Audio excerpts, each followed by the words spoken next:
और क्षमा करें, हम सब ब्रजवासी हैं भैया, हम पे और कछु ना आवे। हम सबंसों ठाकुर जी की प्रीति यही मारे सबसे ज्यादा है। केवल 11 वर्ष 56 दिन की लीला है ठाकुर जी की ब्रजमंडल की, लेकिन पूरे विश्व पे भारी पड़े। काय को? पूरी कृष्ण लीला पे भारी पड़े हमारे ब्रज की लीला। काय को? क्योंकि प्रेम प्रधान है। तो भैया ठाकुर जी की सेवा में, ठाकुर जी की लीला में, ठाकुर जी के नित्य ध्यान में कोई आपसे दोष बने, कोई अपराध बने, कोई भाव रखो मत रखो, पर एक चीज को भाव रखो कि प्रेम प्रधान रखो। प्रेम होगो कोई अपराध नहीं बनेगा। प्रेम भाव को प्रधान रखो। ठाकुर जी की ये वृंदावन बिहारी लाल क्यों प्रकट भये? स्वामी श्री हरिदास जी के प्रेम के वश प्रकट भये। हितरिवंश महाप्रभु के प्रेम से प्रसन्न है करके श्री राधा वल्लभ लाल जी वृंदावन पधारे।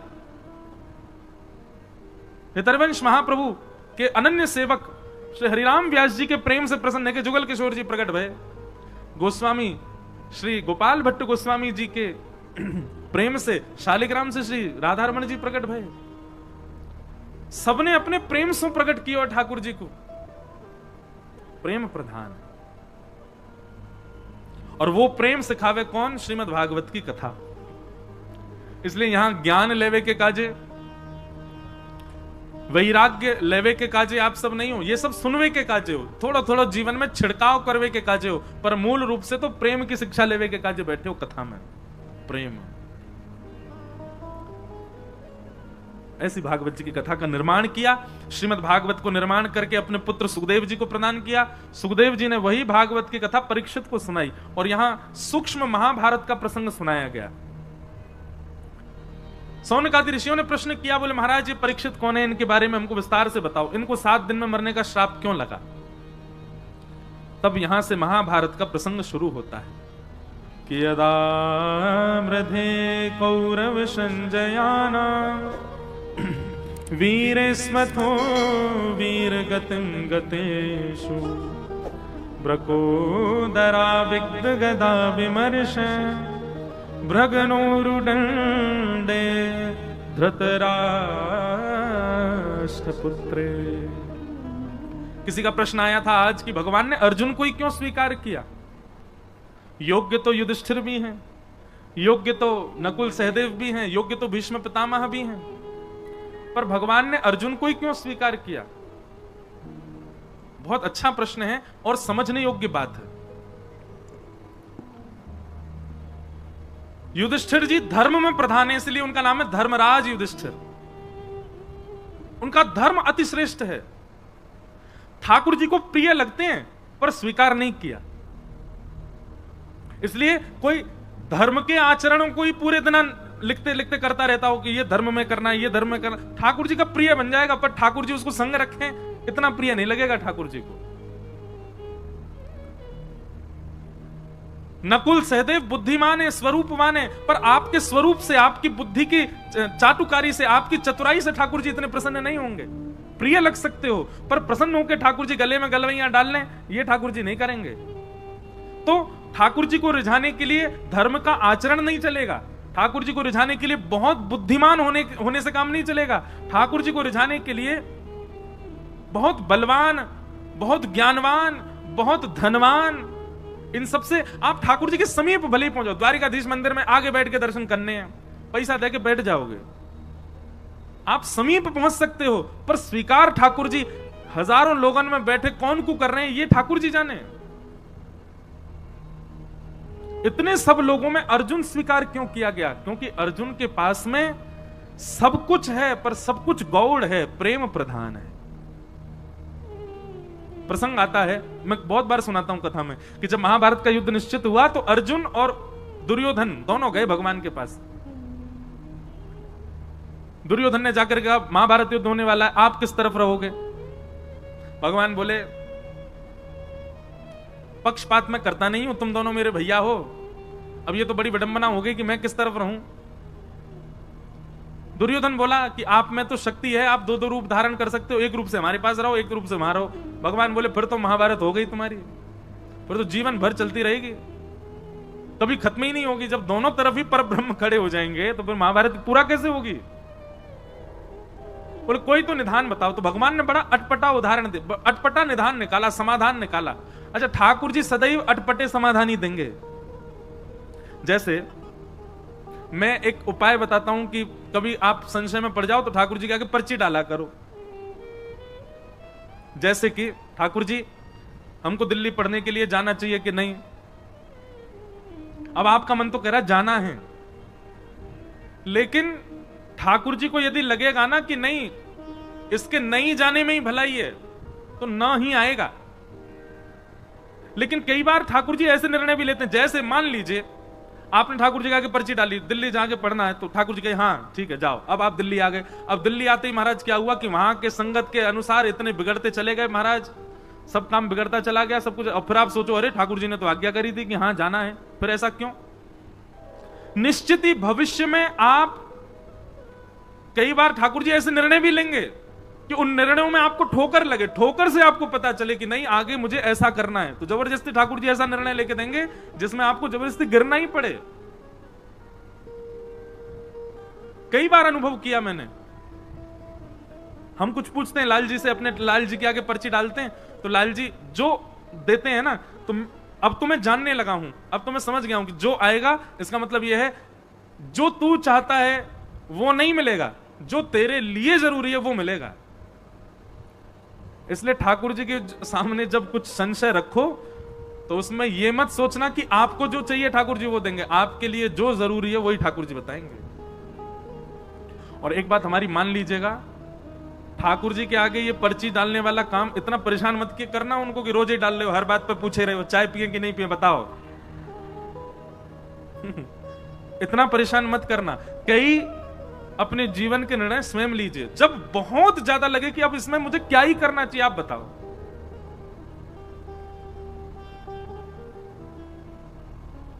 जैसे हम अभी गुरु दीक्षा नहीं देते, एक बार पर्ची मैंने मन रखा था कि जन्माष्टमी पर लाल जी से पूछेंगे, तो अचानक मेरे मन में आया कि आज जाके ठाकुर जी से पूछूं, बताओ हम गुरु दीक्षा देंगे। बहुत सारे लोग आते हैं कि दें। अब कभी कभी मन में कई एक तो मुझे ऐसे मिले, वो कह रहे वो आप चाहते नहीं हो कि हम भक्ति मार्ग में आगे बढ़े इसलिए हमको दे नहीं रहे हो। मैंने भैया ऐसे मत कहो, कुछ भाव है इसलिए नहीं दे रहा। तो ठाकुर जी से हम पूछने गए, तो जैसे ठाकुर जी के आगे पर्ची डाली, उठाई तो उसमें आ गया नहीं अभी मत दो। हमने जाके अपने पिताजी को बताई, पिताजी ठाकुर जी अभी मना कर रहे हैं दीक्षा देवे की। पिताजी ने समय देखा, बोले 2 बज रहे हैं लाला दोपहर के, और ठाकुर जी के गैया चरावे को समय है, ठाकुर जी अपनी गैया को हाँक रहे हैं, तू पर्ची डाल के उनको परेशान कर रहा हो। तो गुस्सा में कहिए नहीं ले जा। बोले जब ठाकुर जी बिल्कुल बैठे हो, आराम कर रहे हो, कोई काम नहीं हो, लाल जी लीला में ही रहते हैं ना, आपको देखने में लग रहे हैं कि वो सिंहासन पर लीला चल रही है ठाकुर जी की। इस समय ठाकुर जी गैया चरा के लौट रहे होंगे, अब कितने बज गए 6 बज गए, आ गए, अब फल पा रहे होंगे। और फल पा करके फिर यशोदा मैया पहुंचेगी, ठाकुर जी के हाथ पामन को पहुंच के फिर आरती करेगी, अरे मेरो लाला आएगा गैया चरा के आयो। फिर ठाकुर जी सब बताएंगे, आज मैया वो गैया ने ऐसी लात मारी मेरे तो यहाँ लग गई, माँ गयो मैया वहां ऐसे बनचर जीव मिले, सब मैया से बतियामेंगे, फिर मैया को बताएंगे आज कहा पावे को मने, फिर पावे बैठेंगे। ऐसे ठाकुर जी की लीला तो चलती रहती है, कभी विश्राम नहीं होती। मेरे आपके लिए हमें ऐसा लगता है कि ठाकुर जी जड़वत हमारे सामने बैठे हैं, पर यही प्रेम स्वरूप यदि आपके चित्त में आ जाए तो आप जब देखोगे तब लगेगा कोई लीला चल रही है। इस समय ठाकुर जी किसी लीला में, हमारे पिताजी बोले कि लीला में ठाकुर जी अभी गैया चरावे गए, तू पर्ची डाल लो है। बोले जब ठाकुर जी अनवसर में हो, कोई काम ना कर रहे हो तब डालियो। तो पर्ची डालने का, कोई भी बात पूछने का सबसे बढ़िया समय रात्रि में जब ठाकुर जी शयन में जा रहे हो, तब ठाकुर जी को भोग लगावेगा तब पर्ची डालो। और इतना समय प्रदान करो लाल जी, सुबह जब मंगला होगी ना तब हम पर्ची उठाएंगे। रात भर में आपको जो चाहिए इसकी जिद मत करना भगवान से, हाँ ही दे दियो यहां से काम करने को नहीं, मेरे लिए जो उपयोगी आप बताना। और फिर ठाकुर जी जो दे दें उत्तर, उस पर इतना विश्वास कर लेना, इतना विश्वास कर लेना। आज हम सही बता रहे हैं, हमने अपने जीवन में ज्यादा नहीं 5 या 6 बार ही ठाकुर जी से पूछा होगा, पर कई निर्णय ऐसे थे जिसमें मन व्यथित हुआ कि नहीं ये तो ठाकुर जी आपको ऐसे नहीं कहना था, ये तो इसमें भलाई होती, ठाकुर जी आपने मना कर दिया। पर जब ठाकुर जी की बात को माना गया तो फिर उसका प्रतिफल मीठा ही मिला। कई बार ठाकुर जी ऐसे निर्णय भी ले देंगे कि जिससे आपको ठोकर भी खानी पड़े तो भी विश्वास मन में रखना, कोई बात नहीं, ठाकुर जी ने गिराया भी हमारी भलाई के लिए। तो दुर्योधन और अर्जुन दोनों गए भगवान के पास और भगवान से कहा महाभारत युद्ध में आप किस पक्ष में रहोगे? तो भगवान ने बड़ा अटपटा निर्णय लिया, अटपटा ही लेते हैं। बोले सुनो, एक तरफ मेरी सेना रहेगी, भगवान की सेना छोटी मोटी नहीं है, अद्भुत द्वारिका की सेना एक तरफ रहेगी और एक तरफ अकेला मैं रहूंगा। लेकिन मैं जिस तरफ रहूंगा उस तरफ शस्त्र नहीं उठाऊंगा, बिना शस्त्र के रहूंगा जिस तरफ भी रहूंगा। तुम लोग मुझसे बाद में मत कहना कि भाई तलवार उठाओ, धनुष उठाओ, भाला उठाओ, जे उठाओ, कुछ नहीं, खाली हाथ रहूंगा। एक तरफ मेरी सशस्त्र सेना और एक तरफ अकेला बिना शस्त्र का मैं। अब दोनों चूज कर लो, कौन मुझे ले जाएगा, कौन सेना को। तो निश्चित है मैं और आप भी अगर दुर्योधन की तरफ होते तो हम भी भगवान को ठुकरा देते। नहीं मांगते हम ठाकुर जी को।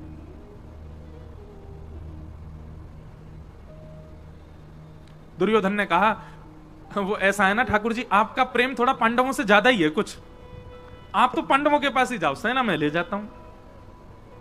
भगवान बोले ले जाओ।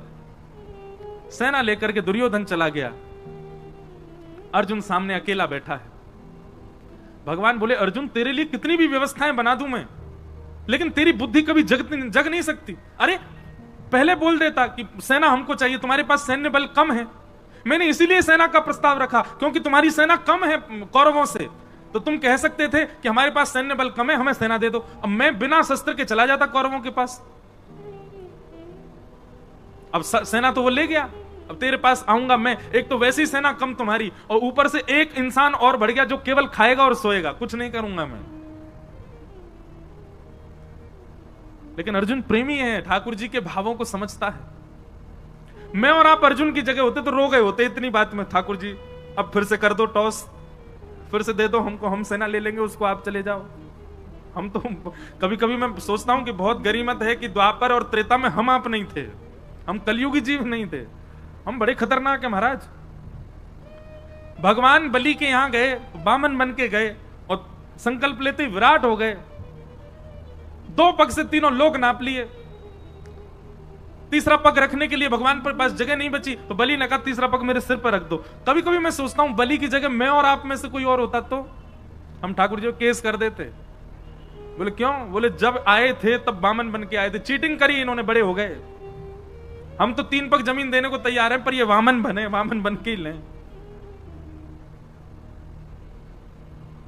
बहुत चतुर हैं हम लोग, और ठाकुर जी की भक्ति में चतुराई नहीं चलती। आप जितने सहज, जितने सरल, जितने प्रिय ठाकुर जी को उतने अच्छे लगोगे। भगवान अर्जुन को कहने लगे कि अब तो तेरी तरफ मैं आऊंगा। तो अर्जुन ने एक बहुत अच्छी बात कही, भगवान के चरणों में प्रणाम करते हुए कहा नाथ, ना तो मैं आपको मांगने आया था और ना आपसे मांगने आया था, दुर्योधन आया था इस भावना से, मैं नहीं आया था। मुझे आपसे कुछ नहीं चाहिए और मुझे आप भी नहीं चाहिए। भगवान बोले तो फिर तू क्यों आया? दोनों हाथ भगवान के हाथ में दे दिए, बोले पकड़ो मेरे हाथ। भगवान बोले पकड़ लिए, बोले खुद को देने आया था कि मुझे रख लो अपनी शरण, मैं शरणागत हूं नाथ, मेरे ऊपर कृपा दृष्टि करो। अरे मैं ये भूल नहीं कर सकता कि आपसे कुछ मांगूं, आपसे कुछ मांगूंगा तो कुछ ही मिलेगा, आपको मांगूंगा तो आप भी मेरे आश्रित रहोगे। क्यों? अगर मैं कहूं कि ठाकुर जी मैं आपको मांगने आऊं, मेरे पक्ष में चलो, तो आप मेरे अधीन रहोगे। सुबह उठ करके मुझसे कहोगे हाँ अर्जुन अब बताओ आज क्या करना है, अर्जुन भोजन कब करना है, अर्जुन सोना कब है, सोना कहां है, क्योंकि मैं मांगने आया हूं तो सारी जिम्मेवारी मेरी, सारी व्यवस्था मैं करूंगा। पर मैं तो आपको मांगने नहीं, खुद को देने आया हूं। तो अब स्थिति क्या है, मेरी सारी व्यवस्था आप करो, मैं कब सोऊं, कब खाऊं, कहां जाऊं, क्या करूं, कब उठूं, कब बैठूं, कहां बाण चलाऊं, कहां नहीं चलाऊं, कहां मौन रहूं, कहां बोलूं, ये सारी व्यवस्था अब आपके हाथ में है, मैं खुद को देने आया हूं। ये समर्पण देख करके भगवान ने अर्जुन को स्वीकार कर लिया और अर्जुन से 2 बार रीचेक किया भगवान ने। भगवान बोले अर्जुन केवल बोले मत, देख ले मैं कुछ भी आज्ञा कर सकता हूं। अर्जुन कहता करिष्ये वचनम तव, आप करके देख लेना, आप जो आज्ञा करोगे करूंगा। भगवान बोले फिर सोच ले, मैं कुछ भी आज्ञा कर सकता हूं। भगवान बोले आप करके, अर्जुन बोला करके देखो। बोले ठीक है युद्ध प्रारंभ होने दे। और युद्ध में भगवान ने महाराज अर्जुन के कमर तोड़ के रख दी, ऐसी ऐसी आज्ञा भगवान करें।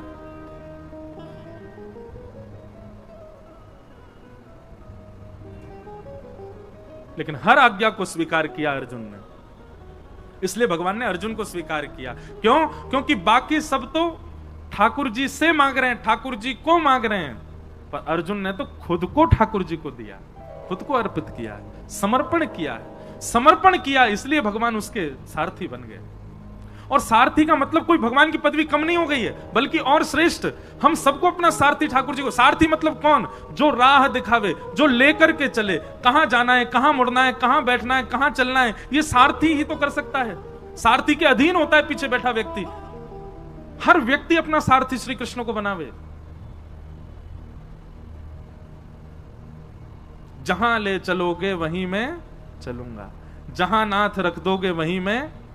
ये जीवन समर्पित चरण में तुम्हारे, तुम ही मेरे सर्वस्व, तुम ही प्राण प्यारे। तुम्हें छोड़कर नाथ किससे कहूंगा, जहां ले चलोगे वहीं मैं चलूंगा। हम लोग ऐसे नहीं जी सकते। हम लोग तो बड़े खतरनाक है महाराज। सुख संपत्ति घर आवे, कष्ट मिटे तन का, ओम जय जगदीश हरे। और अंत में गाते गाते वो, तेरा तुझको अर्पण क्या लागे मेरा, ओम जय जगदीश हरे। मेरा क्या है नाथ, सब आपका ही तो है। भगवान कहेंगे लाओ चलो वापस करो हमको, ये घर, ये दुकान, ये गाड़ी सब मेरी है, लाओ सब द्वारिकाधीश को अर्पित करके आओ। अरे ठाकुर जी, वो तो आरती में लिखा इसलिए गा रहे थे हम, ऐसे थोड़ी कि आपको सब ले ही लेना है। अर्जुन जैसा समर्पण नहीं है हमारे पास। अर्जुन जैसा समर्पण लाओ। भगवान ने एक बार कह दिया तो ना, हां तो हां, ऐसा समर्पण था अर्जुन का। इसलिए भगवान ने अर्जुन को स्वीकार किया। कोई समर्पित हो अर्जुन के भांति।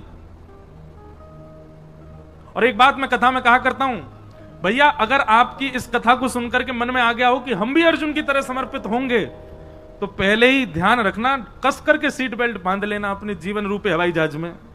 क्योंकि जैसे ही आप ये निर्णय लोगे कि अब जो ठाकुर जी जो कहेंगे हम वही करेंगे, ठाकुर जी जो देंगे वही पाएंगे, ठाकुर जी जो चाहेंगे वही होगा, तो फिर बहुत ऊंची विमान की ऊंचाई होगी, रोलर कोस्टर जीवन बन जाएगा। कब ऊपर, कब नीचे, कब यहां, कब वहां, कब हमारा झकझोर के फेंक देंगे ठाकुर जी।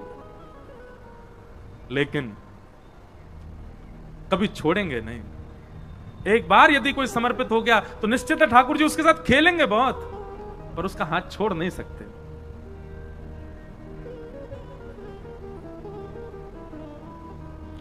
हमारे इधर देखो, यहां देखो, यहां देखो, गोवर्धन में विराजमान थे पंडित श्री गया प्रसाद जी महाराज। नाम सुना? आप में से कई लोगों ने तो दर्शन भी किए होंगे पंडित श्री गया प्रसाद जी महाराज के। कौन यहां कोई है जिन्होंने दर्शन किया? हाथ ऊपर करो। जय हो भैया, हम आप सबन के ही दर्शन कर लें। महाराज जी के तो दर्शन हमको नहीं हो पाए, पर महाराज जी के वचनामृत, महाराज जी की जीवनी आदि में सब देखता रहता हूं। अद्भुत भाव।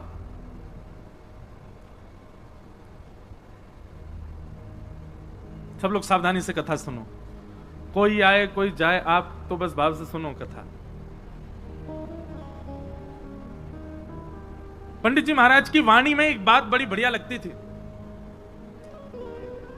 पंडित जी से किसी ने निवेदन किया कि पंडित जी, ठाकुर जी बहुत पीड़ा दे रहे हैं, ठाकुर जी बहुत परीक्षा ले रहे हैं, ठाकुर जी जीवन में बहुत संकट दे रहे हैं, आप कछु आज्ञा करो, कहा करूं, जो काम करूं सब बिगड़ जाएं, घर परिवार में कछु बन नहीं रहे हो, पत्नी मान नहीं रही है, बच्चा सुने ना है, हे पंडित जी महाराज कछु आज्ञा करो। पंडित श्री गया प्रसाद जी महाराज आज्ञा देते हुए कितनी अच्छी बात कहते, बोले अरे भैया, ब्रजभाषा में ही बोलते, बोले जी कन्हैया है ना, जाको खेलवे को बड़ो मन करे, सो जे हमारे संग खेल खेलो करे। कभी पत्नी को उठाए दे, कभी बालकन को उठाए दे, कभी काम बिगाड़ दे। जाके हम सबरे खिलौना है, जो हमारे संग खेल है। लेकिन भैया या बात से दुखी मत हो कि ठाकुर जी खेल काहे को रहे, बल्कि ठाकुर जी से प्रार्थना करो, जितनो मन चाहो ठाकुर जी उतनो खेलो, पर खिलौना बदलना नहीं चाहिए, मैं ही रहूं आपको खिलौना, खूब खेलो। जैसो जीवन देनो है मुंह को दे दो, लेकिन नाथ मेरो त्याग मत करो। अब ये भी एक भाव मन में आ रहा हो कि हम सब गा रहे हैं कि हरि जी मेरे अवगुण चित्त ना धरो। मेरे अवगुणों को ठाकुर जी आप देखना नहीं। तो मानो ये पंक्ति गानी प्रारंभ करी तो पहले पूज्य गुरुदेव भगवान आए, फिर पूज्य श्री रसिया बाबा महाराज आए, भगवती प्रसाद गंधर्व जी आ गए।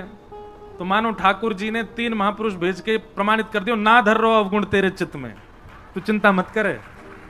ये 3 वैष्णवन को भेज करके ठाकुर जी मानो ये कह रहे हैं कि भैया आप प्रत्यक्ष प्रकट है कि ठाकुर जी ना कहेंगे कि तेरे अवगुण में ना देख रहो, ना विचार कर रहो।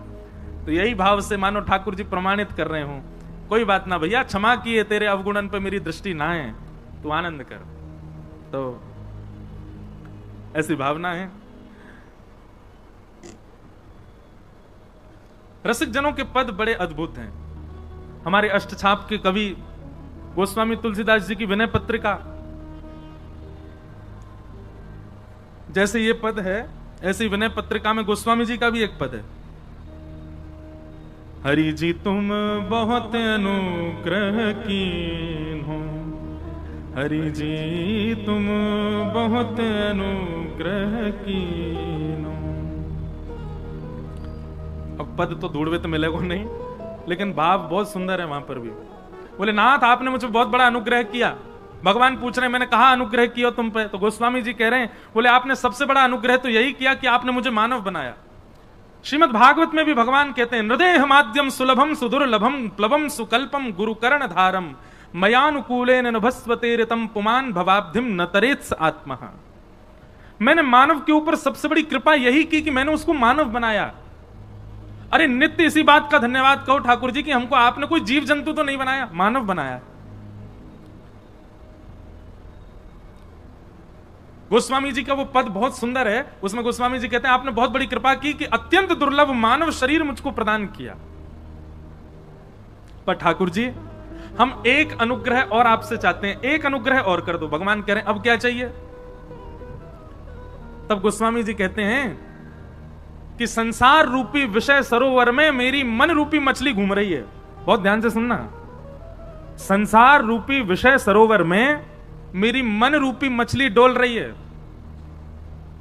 कभी या मन रूपी मछली को मन पानी पूरी पे अटक जाए, कभी डोसान पे अटक जाए, कभी लस्सी पे अटक जाए, कभी ब्रजवासी पेड़ा पे अटक जाए, कभी कहीं अटक जाए, कभी पल्ली गरी वारी पे अटक जाए, कभी छतवारी पे अटक जाए, कभी कहीं अटक जाए। हे ठाकुर जी हमारी मन रूपी मछली संसार रूपी विषय सरोवर में घूम रही है। भगवान बोले तो हम क्या करें? बोले जिस प्रकार मछली पकड़ने वाला एक बांस में धागा डाल करके सरोवर के तट पर आकर के बैठता है और उस धागे में एक कुछ सामग्री लगा करके उसको नदी में फेंक देता है, सरोवर में फेंक देता है और फेंक करके मछली पकड़ने की प्रतीक्षा करता है, बैठ करके खड़ा रहता है वहीं पर ही। भगवान बोले तो बोले नाथ ऐसे ही आप अपनी कृपा रूपी वंशी लेकर के और अनुग्रह रूपी वो धागे में कछु कृपा बांध करके या विषय रूपी सरोवर में छोड़ दो। भगवान बोले तुम क्या करोगे? बोले आप खड़े खड़े इंतजार करो, विषय में घूमते घूमते घूमते घूमते जा दिन मेरो मन रूपी मछली आपके वह कृपा रूपी सामग्री से आकर के टकरा जाए, जैसे ही वह कांटे में फंस जाए सोई रस्सी खींच करके मुझको बाहर निकालनी हो। अब सुनने में तो आप लोगों को बड़ा सामान्य लगा, लेकिन ये भगवान को आज्ञा क्या दी जा रही है? आप आकर के सरोवर पर इस विषय रूपी नदी में कृपा रूपी डोर से अनुग्रह रूपी रस्सी डाल करके बैठे रहो, प्रतीक्षा करो। मैं यत्न नहीं करूंगा आपके पास आने का, आप बस कृपा रूपी रस्सी डाल के बैठे रहो। काओ दिना गलती से मैं टकरा जाऊं सो मुझको बाहर निकाल लिया। भगवान बोले गोस्वामी जी बड़े चतुर हो आप, ऐसी चतुराई भक्तन में अच्छी है। सांसारिक चतुराई ठाकुर जी को प्रिय नहीं, लेकिन भक्ति में चतुराई हो तो ठाकुर जी को बहुत बढ़िया लगे। तो हम किस विषय पर चर्चा कर रहे थे? अर्जुन। भगवान ने अर्जुन को ही क्यों स्वीकार किया? महाभारत में इतने पात्र हैं, केवल अर्जुन ही क्यों प्रिय है ठाकुर जी को? क्योंकि अर्जुन ने पूर्ण समर्पण किया है। करिष्ये वचनम तव, आप जो कहोगे वो मेरे लिए अध्यादेश है, उसके आगे किंतु परंतु नहीं कहूंगा मैं। इसलिए भगवान ने अर्जुन को स्वीकार किया। तो महाभारत का प्रसंग सुनाया गया। अब प्रसंग बहुत बार विस्तार से कहा है, थोड़ा हम आगे चलते हैं।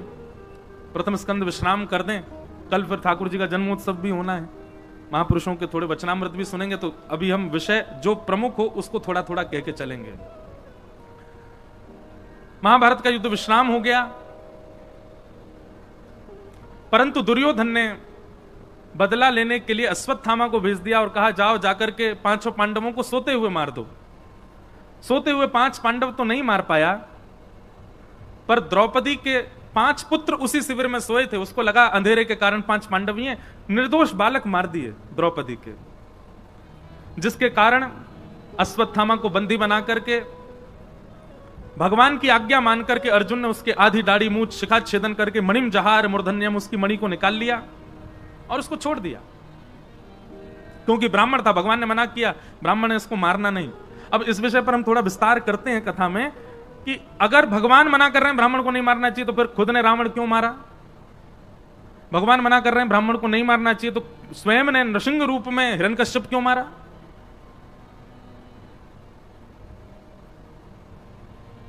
और जब स्वयं ने ब्राह्मण के रूप में ब्राह्मण का भी वध किया है, हिरण्यकश्यप का भी वध किया है, तो फिर आज अर्जुन से क्यों मना कर रहे हैं ब्रह्मबंधुर्ना हंतव्य?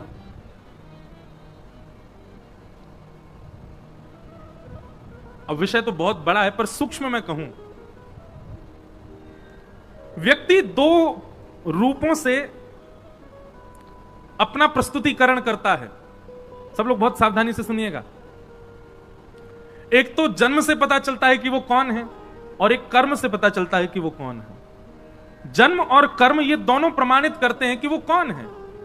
अब चाहे वो जाति हो, चाहे वो उसका स्वभाव हो, चाहे वो कोई संप्रदाय हो, सब उसके जन्म और कर्म से पता चलते हैं। पर ये बात आप सब भी स्वीकार करेंगे, पूरा विश्व स्वीकार करेगा, जन्म से आप चाहे जो भी हो, पर कर्म से अगर आप श्रेष्ठ हो तो ही श्रेष्ठ माने जाओगे। बात सही है कि नहीं है?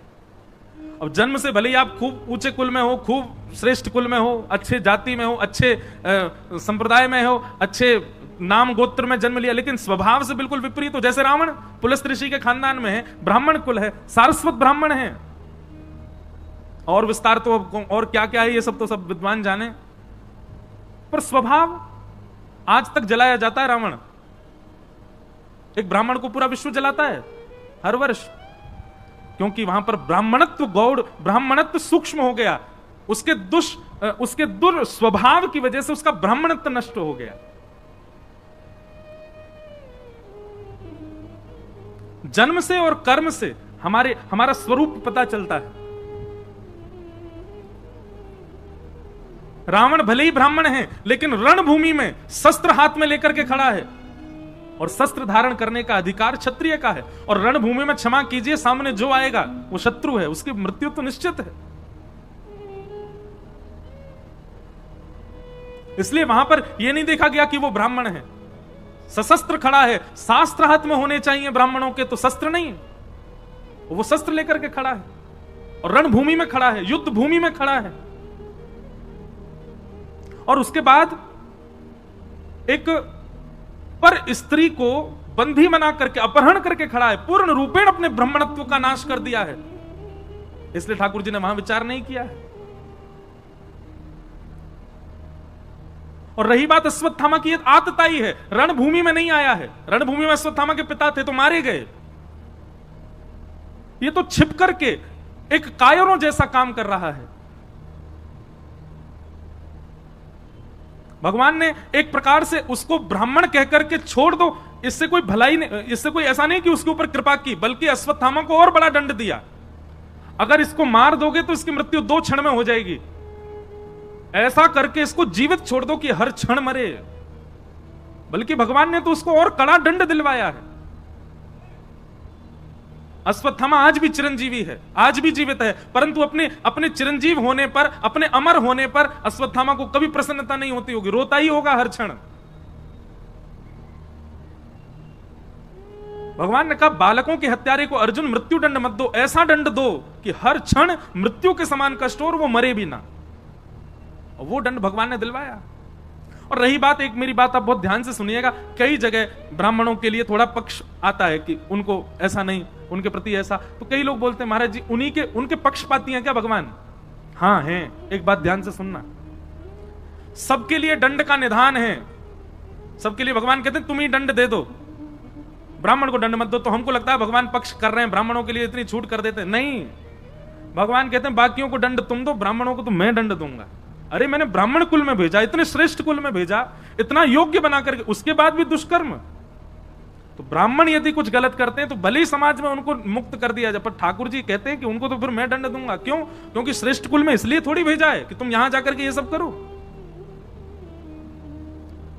अश्वत्थामा को मुक्त नहीं किया भगवान ने, मृत्यु से भी बड़ा दंड दिलवा दिया, आज तक मृत्यु को प्राप्त कर रहा है। इस प्रकार पूरी लीला हुई। आगे फिर भगवान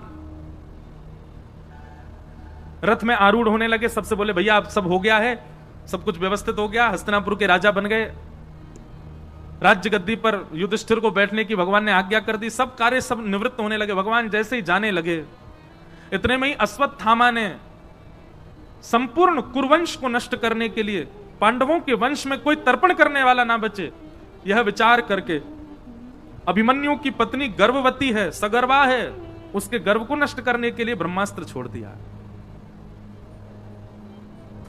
और जैसे ही ब्रह्मास्त्र छोड़ा है, भगवान उसी समय रथ में बैठ करके जा रहे हैं और ब्रह्मास्त्र उत्तरा को मारने के लिए आ रहा है।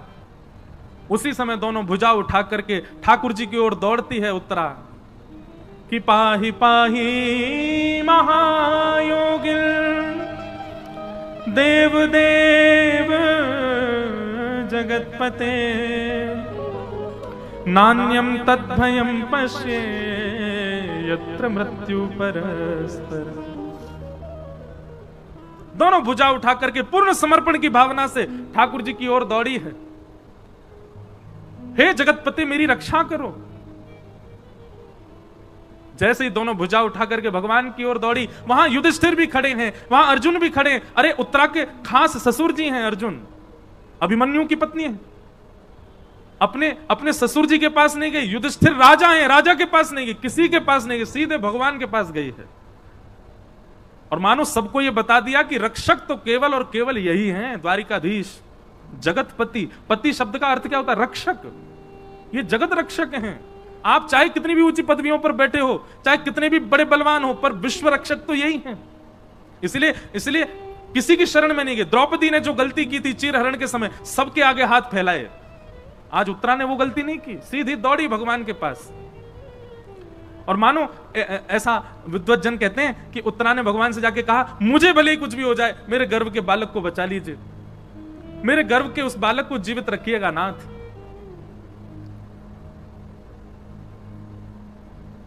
उत्तरा के इस पूर्ण समर्पण को देख करके भगवान एक रूप से तो बाहर हैं, श्रीमद् भागवत जी में वर्णन है, दूसरे रूप से अंगुष्ठ मात्र नहीं, अंगुष्ठ में जो ये नख है, इतना बड़ा स्वरूप धारण किया ठाकुर जी ने।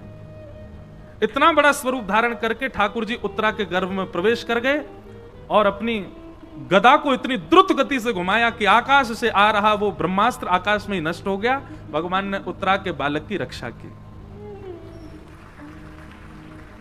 ताली बजाने वाली बात ये नहीं थी, ताली वैसे तो थी, पर इससे भी श्रेष्ठ बात अब आएगी। क्या? जैसे ही सबको पता चला कि आकाश में ब्रह्मास्त्र नष्ट हो गया, तो सब लोग भगवान की जय जयकार करने लगे। अरे द्वारिकाधीश की जय, कृष्ण कन्हैया लाल की जय, देवकी नंदन गोपाल की जय। भगवान बोले, चुप चुप, क्या कर रहे हो आप लोग? मेरी जय जयकार क्यों कर रहे हो? बोले, लाला तुम्हारी शरण में आई तो तुम नहीं बचा ली। बोले, मैं तो तुम्हारे सामने खड़ा हूं, मैंने तो कुछ किया ही ना, मैं तो यहीं खड़ा हूं, मैं तो हिलो भी ना अपनी जगह थे। तो बोले, फिर ये ब्रह्मास्त्र कैसे नष्ट भयो? तो ठाकुर जी बोले, ये तो उत्तरा के पातिव्रत और उत्तरा के जीवन की तपस्या का फल है कि उसने अपने तप बल से ब्रह्मास्त्र को नष्ट कर दिया। बात समझे? ये ठाकुर जी का स्वभाव है। क्रिया करने के बाद भी आपको ऐसा दर्शाते हैं कि आपने ही किया था, भगवान ने कुछ नहीं किया।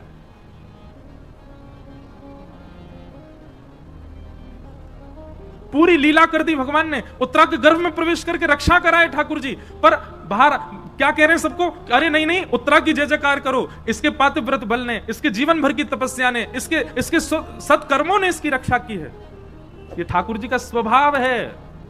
करते सब वो ही हैं, पर हमको ऐसा आभास करवाते हैं, हमको ऐसा अनुभव कराते हैं, ओहो मैंने बहुत पढ़ाई करी थी इसलिए मैं पास हो गया, मैंने बहुत मेहनत करी थी इसलिए मुझे ये वस्तु प्राप्त हो गई, मैंने बहुत धन कमा करके घर बना दिया, मैंने ये प्राप्त किया, मैंने वो प्राप्त किया। ठाकुर जी तो मंद मंद मुस्काते हैं, बढ़िया है, अपने ऊपर ही लेता रहे सबरी बात। करने वाले सब ठाकुर जी। हमारा स्वभाव बिल्कुल ठाकुर जी से उल्टा है। ठाकुर जी हमेशा करके क्रेडिट दूसरों को देते हो। हमारा स्वभाव कैसा? दूसरों को कर जाए तो वहां में क्रेडिट स्वयं लेवे को प्रयास करें, हमको मिले। कोई घर का सदस्य कहते आज सब्जी बहुत अच्छी बनी थी मां, इतने में पिताजी कह रहे हैं लाया तो मैं ही था दुकान से। भली मेहनत मां ने करी, कछु करी, लेकिन कहीं से भी हमको क्रेडिट मिलना चाहिए। अरे भैया कथा बहुत जोर की भाई मथुरा में। अब सब लोग कहें अरे वो व्यवस्था तो मैंने करवाई थी, पंडाल तो मैंने बनवाया था, पीछे का बैकड्रॉप तो मैं चूज करके लाया था। नहीं करना है ऐसा। सारे लॉयंस क्लब वाले लोग सुनो, कथा खूब आनंद से हैजा के बाद कहीं कहा सब द्वारिकाधीश करके गए, भैया हम तो माध्यम है जो हमने ना कियो है। हमारी सामर्थ्य नहीं, हमारे बल में नहीं, हमारे वश में नहीं। और मैं भी यदि यूं सोचूं ओहो मेरी कथा सुन के देखिए भगत बन गो, मेरी कथा सुन के यानी मांस छोड़ दियो, मेरी कथा सुन के, ठाकुर जी कहेंगे दारी के तो ऊपर आते हुए बताऊंगा, तेरी कथा थे भयो सब ठाकुर जी कर रहे हैं। मैं और आप तो हम सब तो माध्यम हैं। ये क्रिया क्रियान्वित ठाकुर जी से होती है। भगवान ने उत्तरा का मान बढ़ा दिया सबके सामने, परंतु यह लीला दूर खड़ी खड़ी कुंती देख रही थी। कुंती समझ गई, बोले कि ओहो सब करके और पूरा मान दे दिया उत्तरा को। और भगवान बोले अब भैया उत्तरा में व्यस्त हो, सबको व्यस्त कर दिया उत्तरा में। सब कहने लगे अरे उत्तरा तेरे भजन बल ने देख ब्रह्मास्त्र नष्ट कर दियो, तेरे आत्म बल ने देख ब्रह्मास्त्र नष्ट कर दियो, सब व्यस्त हो गए। भगवान बोले अब सब लोग लगो, हम जा रहे हैं द्वारिका। जैसे ही रथ में आरूढ़ हुए, कुंती सामने आ गई, रथ रोक लिया, बोले नीचे आओ हमसे मिलके जाओ। भगवान पुनः उतर करके आए और कुंती जी ने यहां पर भगवान की एक स्तुति गाई है। अब स्तुति तो बहुत सुंदर है, बहुत विस्तृत है, बहुत अद्भुत है, पर एक भाव बहुत ध्यान से सुनना। संपूर्ण स्तुति गाने के बाद में कुंती भगवान से कहती है कि विपद